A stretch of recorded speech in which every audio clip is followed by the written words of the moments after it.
Hi hello welcome to social post and welcome to E cube. నేను మీ వాసవి ఆచార్య. మీరు AI and machine learning, data science, agentic AI ఇలాంటివన్నీ కెరియర్గా చూస్ చేసుకుందాం అనుకుంటున్నారా?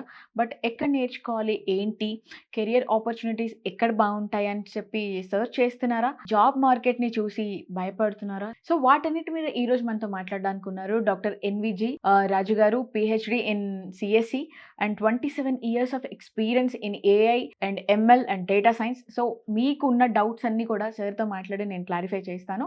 సో వీడియోని ఎక్కడ కూడా మిస్ చేయకుండా చూడండి. సో కొంతమంది స్టూడెంట్స్ మనకి ఇక్కడ ఏం అడుగుతున్నారంటే AI and data science career ప్రారంభించాలంటే Python, statistic, math, machine learning వంటి ముఖ్యమైన స్కిల్స్ ఉండాలా సార్ అన్నట్లు అడుగుతున్నారు. దానికి మీరు ఇచ్చే ఆన్సర్ చాలా మంచి క్వశ్చన్ అండి. ప్రధానంగా AI and data science, machine learning లోకి రావాలంటే ఫస్ట్ కావాల్సింది ఒక ప్రోగ్రామింగ్ లాంగ్వేజ్.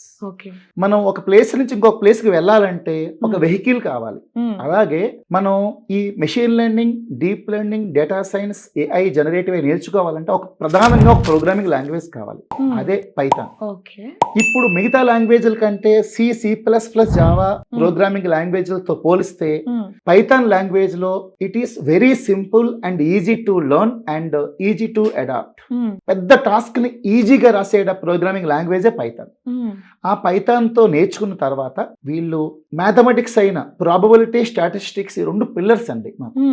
డేటా సైన్స్ అనే కోర్సుకి ఈ రెండు పిల్లర్స్ అన్నమాట. కాబట్టి ఈ లీనియర్ ఆల్జీబ్రా అంటే వెక్టర్స్ అండ్ మ్యాట్రిసెస్, ఇది కాకుండా ప్రాబబిలిటీ అండ్ స్టాటిస్టిక్స్ మేము మ్యాథమెటికల్ లైబ్రరీస్ అయిన నంపై, సైపై వాటితో ఈజీగా ఎలా చేయాలో చెప్పి తర్వాత డేటాని ఎలా అనాలిసిస్ చేయాలో పాండాస్ అనే ఒక టూల్ ఉందండి. దాంతో డీటెయిల్ గా అండ్ ఫంక్షన్స్ ఎక్స్ప్లెయిన్ చేసి క్యాగిల్ అండ్ యూసీఐ రిపాజిటరీస్ అనే ఒక పెద్ద డేటాబేసెస్ లో డేటా రియల్ టైమ్ గా డేటా తీసుకుని అవి ఎలా చేయాలో ప్రాక్టికల్ గా మేము టీచ్ చేస్తాం. ఓకే, దాంతో పాటుగా పవర్ బిఐ కూడా ఇది నాన్ కోడింగ్. ఇప్పటి వరకు నేను చెప్పిన NumPy, Pandas, matplotlib and Seaborn అనే విజువలైజేషన్ టూల్స్ ఉన్నాయి.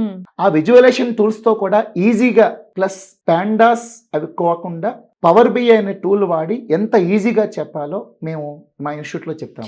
ఓకే, సో అంటే సార్ ఈ ఏఐ అండ్ మెషిన్ లెర్నింగ్ దాంట్లో రియల్ టైం ప్రాజెక్ట్స్ చేయాలి అంటే, ఎండ్ టు ఎండ్ చేయాలి అని అంటే ప్రాక్టికల్ నాలెడ్జ్ అనేది మస్ట్ అంటారు. అది చాలా అవసరం అండి. ఇప్పుడు ప్రతి కంపెనీ కూడా ప్రతి స్టూడెంట్ నుంచి మినిమం ఒక 1 year నుంచి 3 years ఉన్న నాలెడ్జ్ ని ఎక్స్పెక్ట్ చేస్తాను. కాబట్టి ప్రతి స్టూడెంట్ కూడా ఎవరైనా సరే వాళ్ళు కోర్స్ వర్క్ లో రియల్ టైం కేస్ స్టడీస్ చేయాలి. ప్లస్ మాకు వచ్చే కంపెనీస్ అని స్టార్ట్అప్ కంపెనీస్. వాళ్ళు స్టార్ట్అప్ ఎలా తీసుకుంటున్నారంటే, ఇప్పుడు ఏ కంపెనీలో జాబ్ కావాలన్నా ఒక రియల్ టైం టాస్క్ ఇస్తున్నారండి. ఆ టాస్క్ ఇచ్చి 6 hours time, 1 day time, 2 days time ఇస్తున్నారు. ఈ డేస్ లో ఆ టాస్క్ ని మేము ఇంప్లిమెంట్ చేసి ఒక 5 minutes వీడియో చేసి మన కోడ్ గిట్ హబ్ లో పోస్ట్ చేసి వాళ్ళకి పంపిస్తే దాన్ని స్టడీ చేసి నిజంగా కోడ్ రాసాడా లేదు వాళ్ళు వెరిఫై చేసుకున్న తర్వాత ఇంటర్వ్యూలో కామాస్ టు ఫుల్ స్టాప్ సహా క్వశ్చన్స్ అడుగుతున్నారండి. ఇప్పుడు జాబ్ రావాలంటే కంపల్సరీగా స్కిల్స్ కావాలి. ఏంటంటే వాళ్ళు ఏదైతే నేర్చుకుంటున్నారో హ్యాండ్స్ ఆన్ కేస్ స్టడీస్ చేసి వాటిల్ని లింక్డ్ఇన్ లో, గిట్ హబ్ లో పోస్ట్ చేసి ఆ కంపెనీస్ వల్ల హెచ్ఆర్ పీపుల్ ని రెఫర్ చేయాలి మనం. ప్లస్ మనం ఏదైతే చేసామో దానికి certification courses, real time internships, చాలా కంపెనీస్ మనకి ఇంటర్న్షాలా, ప్లస్ అవి కాకుండా ఎడ్యూ స్కిల్స్, ఏఐసిటి ఇంటర్న్షిప్స్ ఇచ్చే కంపెనీ అన్ని చాలా కంపెనీస్. ఇవి కాకుండా ఇన్ఫోసిస్, కాగ్నిజెంట్ లాంటి కంపెనీస్ ఫ్రీ ఇంటర్న్షిప్స్ ఇస్తున్నాయి. ముందు యాజ్ ఎ స్టూడెంట్ గానీ మనం అందులో ఎన్రోల్ అయ్యి అందులో ఈ కంపెనీస్ లో ఒక ప్రాజెక్ట్ మనం సబ్మిట్ చేస్తే ఆ రియల్ టైమ్ కంపెనీస్ అన్ని కూడా ఒక సర్టిఫికేట్ ఇస్తున్నాయండి. ఇవి this will become input for the company. ఎందుకంటే కంపెనీ వాళ్ళందరూ కూడా 6 months to 1 year ఎక్స్పీరియన్స్ అడుగుతున్నారు ఫ్రెషర్స్ నుంచి కూడా. How they will get the experience based on the internships what they have done. So మీ వీక్ ట్యూబ్ లో ప్రతి టాస్క్ కూడా machine learning, deep learning, NLP, generative AI, agentic కూడా రియల్ టైమ్ కేస్ స్టడీస్ చెప్పి ఆ కేస్ స్టడీస్ ను ప్రాక్టికల్ గా చేయించి మేము పంపిస్తున్నాం. కాబట్టి మా పిల్లలు బాగా సెలెక్ట్ అవుతున్నారు కంపెనీస్. సో నేను చూసాను సార్, వాళ్ళు ఎంత హ్యాపీగా ఫీల్ అవుతున్నారో. సో నేను దాని గురించి డెఫినెట్ గా నేను మాట్లాడతాను. సో ఇంకొకటి ఏంటంటే సార్, చాలా మందికి మ్యాథ్స్ ఇంకా స్టాటిస్టిక్స్ ఏవైతే ఉన్నాయో చాలా భయపడుతూ ఉంటారు. సో అవి చేస్తూ ఈ ఏఐ అండ్ మెషిన్ లెర్నింగ్ చెయ్యాలి అని అంటే వాళ్ళు ఎంత స్ట్రాంగ్ గా ప్రిపేర్ అవ్వాలి? యాక్చువల్ గా ఇప్పుడు నిజంగా చెప్పాలంటే సిఎస్సి నుంచి వచ్చిన వాళ్ళకంటే మా దగ్గర ఉన్న నాన్ సిఎస్సి వాళ్ళు ఎక్కువ కష్టపడుతున్నారండి. రోజుకి 3 to 4 hours కష్టపడుతున్నారు.